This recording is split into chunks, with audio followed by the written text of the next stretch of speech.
Welcome in, Steelers fans. Today we're going to be talking Steelers rumors. We got some great, spicy Steelers rumors coming to you from Bleacher Report. Trubisky, could he be heading to the Dolphins? I'll let you know in just a second. And then we also have a couple more free agent targets at the edge rusher position, breaking it all down. Right now, let's start with the Bleacher Report article that came out this other day that gave some offseason suggestions for the Pittsburgh Steelers. And honestly, they suck, guys. Let's break these down one at a time. Number one suggestion, trade for Brandin Cooks. Now, I mean, Brandin Cooks is a good player. I like Brandin Cooks, okay? But there are a number of reasons why the Steelers are not going to trade for him. Let's take a look at his profile here. Pretty darn good PFF grade, one of the best get-open guys in the National Football League. He's a bit smaller, but he always gets open. He's one of the best route runners against man coverage. And if the Steelers trade for him, his base salary next year is $18 million. That's what the Steelers would be on the hook for. And personally, guys, I am not a big fan of trading for Brandin Cooks, all right? The Steelers are already strapped for cash as is. The defense is the most expensive defense in the National Football League. You're paying T.J. Watt a lot of money, Minkah Fitzpatrick a lot of money. You're paying Miles Jack even a ton of money. You're about to pay Alex Highsmith a ton of money. Why would you go out and use another big contract on a wide receiver when you already have Deontay Johnson on a big deal? You got George Pickens, you got Pat Freiermuth, Calvin Austin III is coming back. Why would the Steelers go out and get another smaller receiver that does the same exact thing that Deontay Johnson already does? It makes zero sense to me. Why would the Steelers give up more draft capital to get somebody that does the same exact thing as DJ? I don't get it whatsoever, and I just don't think it is a good idea for the Steelers to trade for Brandin Cooks. All right, guys, go in the comments section right now and tell me, how confident are you in the Steelers front office going into the 2023 offseason? Scale it on a scale of 1 to 10. For me, I am going to go an 8. Omar has shown some really good things. Mike Tomlin is somebody that's had an okay track record, but I am excited to see what the Steelers do this offseason. This is the pinned comment on today's show. So whenever you get an ad break here on the show, go into the comment section, find that pinned comment, and answer today's question. The second suggestion that Bleacher Report had for the Steelers was to sign slot receiver Braxton Berrios. He played last season with the New York Jets. He's a good player. I have nothing against Braxton Berrios. I think he's a good player.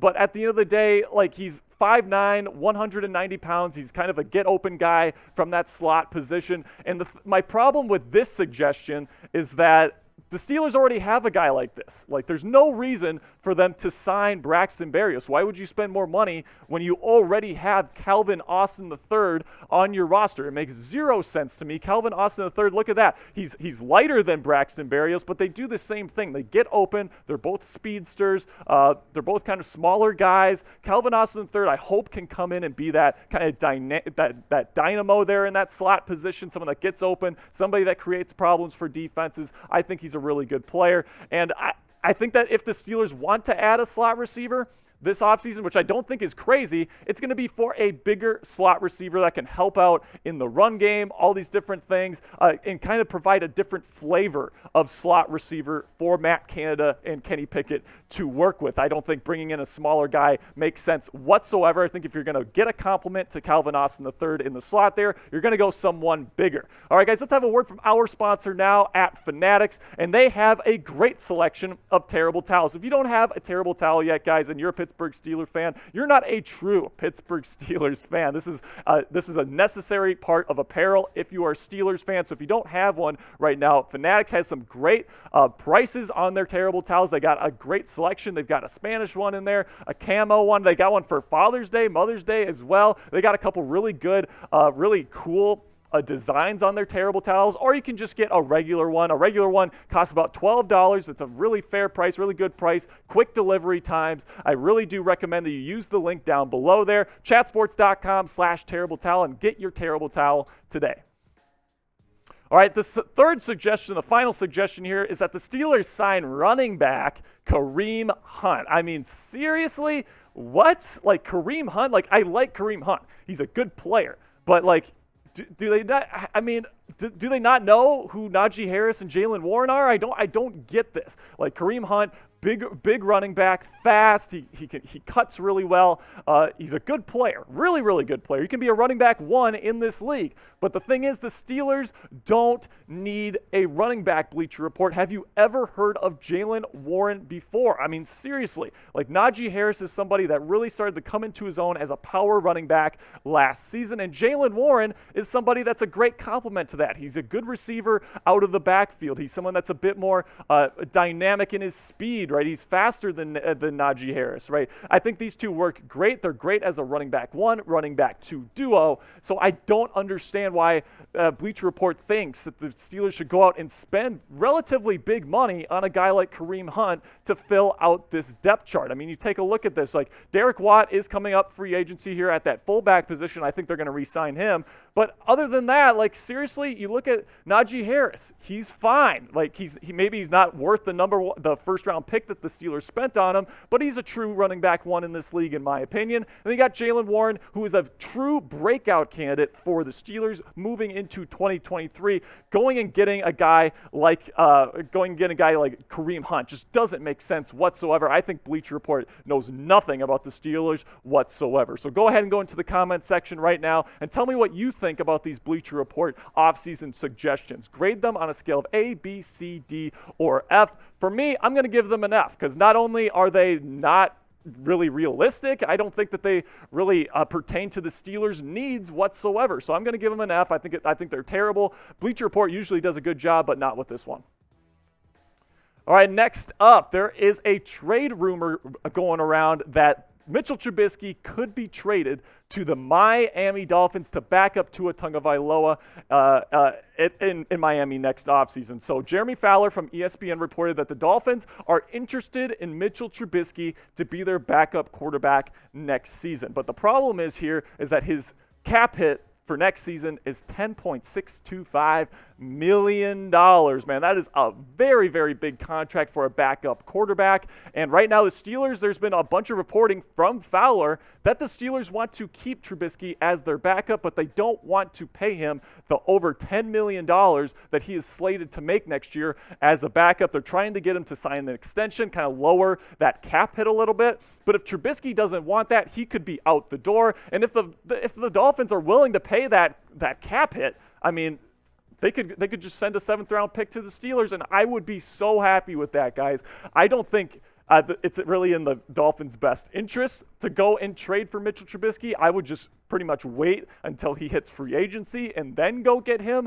But, I mean, if they want to send a 7th-round pick, another 7th-round pick to the Steelers, I think that is a steal for Omar Khan. I think Omar Khan would be absolutely fleecing the Dolphins, but it's still probably not likely, right? Because it's not really in the Dolphins' best interest to trade for somebody that's a backup quarterback. You have to give up draft capital, and you're going to be paying a backup quarterback 8 figures next year. Like, it just doesn't make sense for the Dolphins to make this trade, so I don't think that they're going to, but I think that the fact that there is reporting going around is very, very interesting, guys. I think that it's definitely going to not happen, in my opinion. So go ahead and subscribe to the channel right now if you're looking for comprehensive Steelers news and rumors content this offseason. We try to give you, like I said, comprehensive coverage on the Steelers, so every time they make a change, right, every time they make a signing, every time they make a cut, every time they make a trade this offseason, we are going to have you covered. So go ahead and subscribe to the channel right now if that's your thing. All right, so finally here, let's talk a little bit about 2 more edge rush prospects or free agents that have been rumored to the Steelers in recent days. Number 1 is going to be Chase Winovich, okay, Pittsburgh native, former Michigan Wolverine, somebody that's played for a number of teams in the league. He could be a really cheap option to bring in as that rotational 3rd edge rusher. The Steelers have not had a reliable 3rd edge rusher for actually a pretty long time now. Chase Winovich can come in on 3rd downs, rush the passer, someone that's smart, someone that's disciplined, someone that plays with good energy. I think that he has Pittsburgh Steeler written all over him, and then of course he's a Pittsburgh boy. He understands the Yinzer culture. He's somebody that can come in and understand the standard and what it takes to be a Pittsburgh Steeler, in my opinion. He would be a great rotational third down pass rushing option for the Steelers. But then another option is former Steeler Bud Dupree, right? His PFF grade the last couple of years has not been great. Last year was 58.2, which is good for 90th out of 120 NFL edge rushers. But he had inarguably his best years as a Pittsburgh Steeler, right? And he could be great as a rotational pass rusher, somebody that comes in just on third downs to rush the passer, give Highsmith and Watt a break, somebody that can really, I think Mike Tomlin knows how to deploy this dude. I think Bud Dupree knows that Mike Tomlin knows how to deploy him, and I think that he will consider coming to Pittsburgh. The question is, will the Steelers sign him to a contract that is, or will he accept a contract that's a bit lower, because that's what he's worth. But here are his PFF grades from the last couple of years, right? 2019, really good season, 77.7 grade, the 23rd best edge rusher in the National Football League. Okay, that's good. Then his last year in Pittsburgh, not so good, only 60.2 grade. That's why they let him go to Tennessee, where the last 2 years he has not performed well. In my opinion, he is not necessarily like a true starting outside linebacker in the National Football League. I think his numbers were padded a bit by being on the same field as TJ Watt, but he could come back, and I think he would be a good option for the Steelers moving forward as that third edge piece. So pick one of these guys for the Steelers to sign this offseason as that third down pass rusher. Type CW for Chase Winovich or type BD for Bud Dupree. I think I'd go Winovich just because of the price. I think Bud Dupree is going to be asking for a little bit too much, and I'd rather have Winovich at his price.